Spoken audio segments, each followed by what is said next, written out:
On remonte depuis déjà les Égyptiens déjà.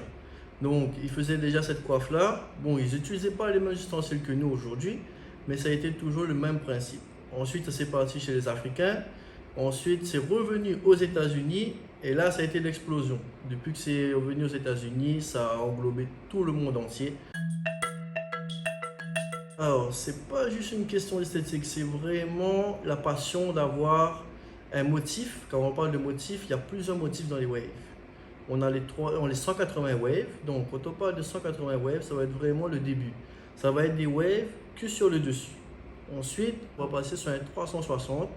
Donc, c'est là où ça devient plus compliqué. Donc, on va venir vraiment faire des waves depuis la couronne. Donc, c'est là depuis où la poussent nos cheveux, en faisant tout le tour. Ça va être vraiment d'avoir le schéma parfait avec aucun défaut. Quand on parle de défaut, on va parler de fourche. Donc, les fourches, c'est très simple. C'est comme deux rangées de vagues se croisent. Et ça, on ne veut pas ça. Donc, on veut que chaque wave a leur place. Et pour ça, il faudra peigner davantage, brosser davantage et trouver le bon angle et le bon ajustement pour avoir ce schéma parfait dans ton rêve temps. Pas tout le monde peut faire des waves malheureusement, car si vous avez les cheveux trop lisses, vous ne pourrez jamais avoir de waves. C'est pour ça que dans le monde des waves, qu'on appelle aussi le wave game, il y a trois styles de wavers. Donc vous avez le premier, ça va être les straight hair wavers. Ça va être des cheveux qui sont plutôt lisses, mais qui sont quand même ondulés. Et là, vous pouvez faire quand même des waves, mais ça va être quand même assez compliqué.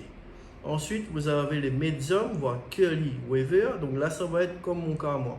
Ce qui veut dire que si mon cheveu est sec, il va être plutôt crépus.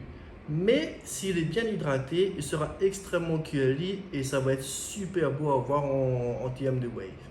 Et ensuite, vous avez la dernière catégorie, ça va être des coarse hair wavers. Donc, ça va être des cheveux vraiment très crépus, voire même frisés, mais bien hydratés et bien nourris. On peut faire de belles choses. Le seul problème avec ce type de cheveux, c'est que vous avez beaucoup de rangées de waves, ce qui veut dire beaucoup plus de temps passé derrière la brosse. Donc, les waves, il faut savoir aussi quelque chose qui est très important. Pour faire des waves, il faudra faire du wolfing. Donc, quand on parle de wolfing, il faudra automatiquement laisser pousser ses cheveux.